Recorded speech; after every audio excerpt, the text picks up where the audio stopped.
Bonjour et bienvenue dans Debug Mode. Aujourd'hui, je vais vous parler d'une émission Rêves écrits qui a commencé maintenant il y a un peu moins d'1 an. Cette émission, je pense que vous le savez, parle de littérature, mais de littérature de l'imaginaire. Et c'est Hugues et Sébastien qui ont proposé le projet à la chaîne No Life. L'idée au départ, c'était vraiment de faire quelque chose pour No Life, pour participer à cette chaîne. On a eu plusieurs idées et on était vite tombé d'accord qu'il manquait à la télévision française quelque chose sur les littératures de l'imaginaire. On est deux très grands lecteurs et ça nous a semblé logique d'essayer de faire quelque chose là-dessus. Donc au début, le format devait être très court. Il est devenu beaucoup plus long vu la réponse qu'on a eue de la part des éditeurs notamment. Ah oui, c'est le truc que tu me disais, le goût de l'immortalité. Ouais, si tu veux, je te le prends, moi ça me dérange pas. Et quasiment tous les éditeurs nous envoient systématiquement les livres qu'on demande, voire nous ont mis sur des mailing lists automatiques où ils nous envoient tout ce qui sort.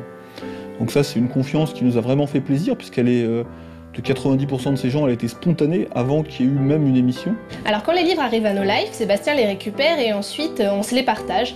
Parfois au feeling, parfois en fonction de nos préférences. Moi je préfère la fantasy, Sébastien il préfère les dystopies, Joachim aime tout ce qui est littérature un peu plus poussée et Morgane évidemment c'est la jeunesse. L'heure de feu c'est moi, Vampire City c'est à annoncer parce que je me fais pas un tome encore.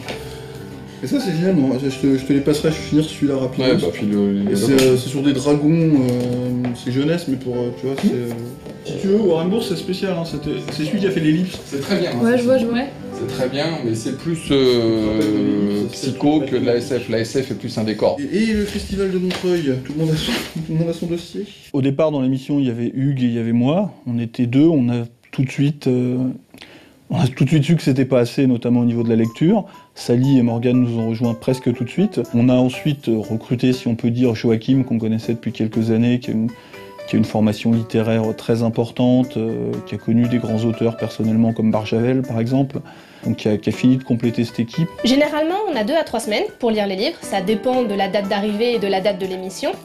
Ensuite, on écrit les textes nous-mêmes, mais parfois c'est quelqu'un d'autre qui va écrire les textes que nous on va lire. Et enfin, une fois que tout est prêt, on se retrouve à No Life pour tourner. Ouais.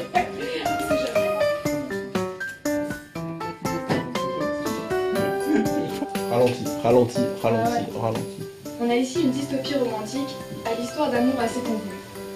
L'univers est pourtant intéressant. Si tu refais cette liaison avec t'intéressant, je te fais manger ta tête. Ils sont pas trop méchants? Franchement, il y a des moments où c'est limite. Je vais pleurer un peu. Et c'est parti pour une bonne vingtaine de tomes. Ça te va ou pas du tout? Ouais, c'est pas mal. T'as commencé par alors, comme souvent, mais à part ça, ça va. C'est moi! Coméra l'engagea brutalement le fer, repoussant son adversaire à l'autre bout de la pièce. Plus cool. Ouais, d'accord, ok. Ouais, pour qu'on sente bien, parce que sinon c'est difficile de... Ce qui est difficile, c'est en fait, comme il y a une scène de baston, c'est d'arriver à ce que les deux personnages soient bien distincts quand on entend la lecture. C'est ça qui est le plus difficile. Vas-y, tu reprends quand tu veux. Il n'avait plus aucune notion du temps. Darin était toujours effondré dans un coin, immobile. La grande chance qu'on a à No Life, c'est qu'on nous laisse une liberté éditoriale totale. C'est-à-dire qu'il n'y a jamais personne qui est venu me dire « Voilà, tel livre, faut en parler » ou « Tel livre, vous en avez dit du bien » alors que bof. On a vraiment une liberté totale. Chez les éditeurs, au-delà de quelques petites réflexions, c'est vraiment des détails, on n'a jamais rien eu. Faut savoir, moi, de ce que j'en ai découvert du monde de l'édition, c'est quand même un monde assez sympa.